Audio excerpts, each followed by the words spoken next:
Okay, let's return to the breaking news now. Confirmation from Israeli Prime Minister Benjamin Netanyahu's office that the hostage deal is on pause. It is not going to go to cabinet now in Israel as it was scheduled to at 11 a.m. local time. Let's bring in two experts on this issue. I'm joined now by the CEO of the International Legal Forum and Senior Fellow at the Misgav Institute for National Security, Arsen Ostrovsky, a regular on the show, and the former press office director of the Prime Minister's office, Daniel Seaman. Welcome to you both. Arsen, let's start with you. What are you hearing? And are you surprised that this hostage deal is now under threat?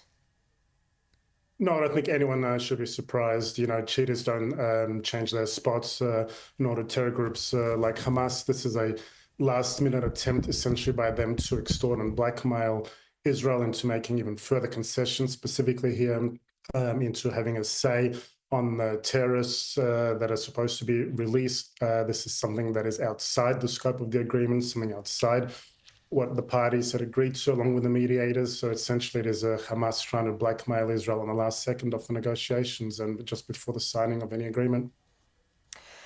Daniel, we are hearing that I'm hearing that one of the sticking points in the deal, well, two sticking points. One is that there was still rocket fire from Hamas last night in Israel and this morning. You would be well aware of that. But also that Hamas is now demanding that they decide which Palestinian terrorists are released from Israeli prisons. Why is it important that Israel has veto over this decision? Well, that was part of the arrangement. And obviously, it's necessary because Israel can determine who among these Hamas former terrorists who were apprehended by Israel. It's quite clear that they're not going to go and retire now and live their lives in harmony and in search of peace. So we want to be very careful who we allow out there because of the influence they'll have on their own society, a society which, by the way, since last night has been cheering this as a huge victory, but that should be expected. The other thing is that they're all claiming that they are all members of Hamas and they're going to, they will avenge the death of Sinwar. So we have to be very careful with what we do and who we release, so to at least have the possibility of the ceasefire being respected and honored.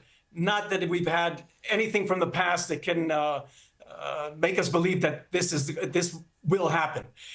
What is happening right now with Hamas is quite clear that they're once again trying to take advantage of the situation. It's nothing new.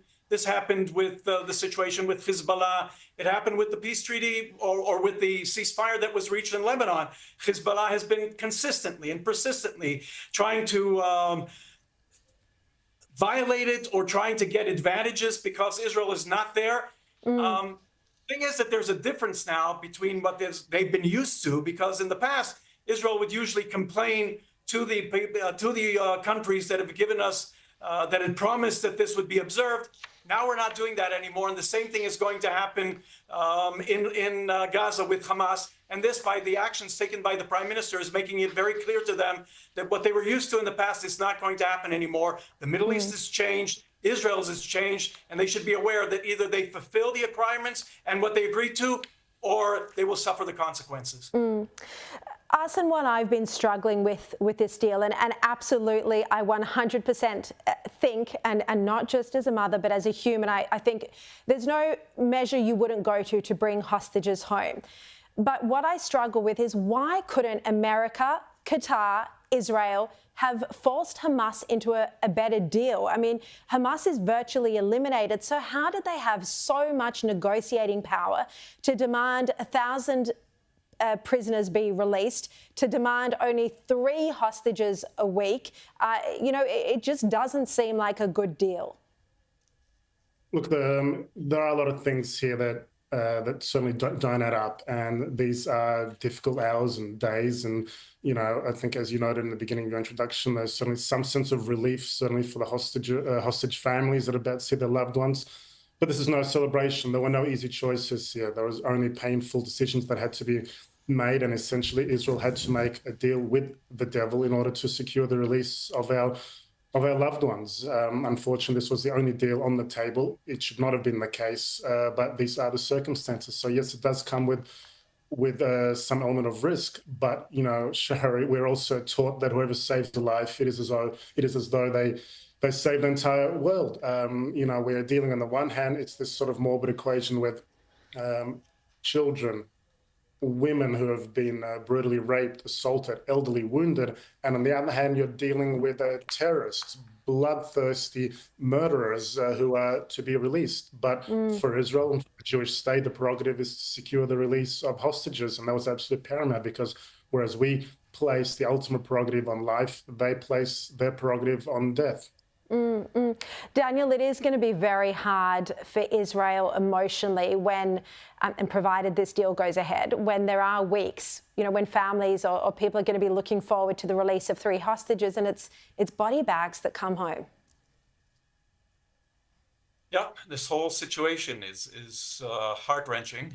I know that everybody knows, not only in the past year and 3 months in which we've come to know the families, many of us have direct connections to them. My daughter is good friends with Naama Levy. We hear now that the first 5 who were to be released are the soldiers who were taken on that day. Naama is known from that infamous photo of her being dragged out of the Jeep and bloodied. And so we have a personal feeling and stake in this. So it is, what can you say? You described it perfectly in your opening.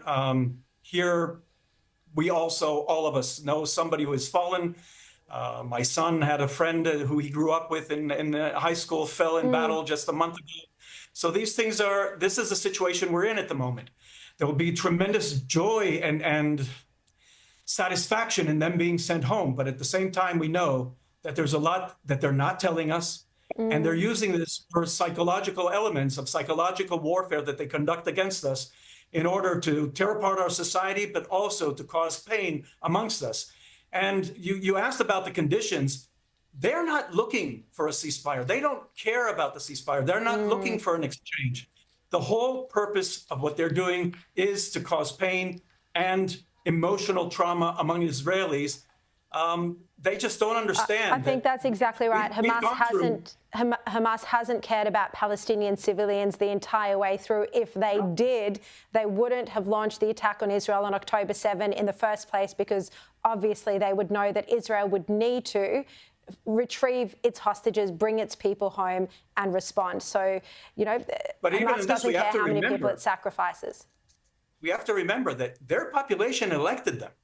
They did not impose themselves among the Palestinians. And even at this moment, the Arabs in Gaza are saying very clearly that they continue to support Hamas.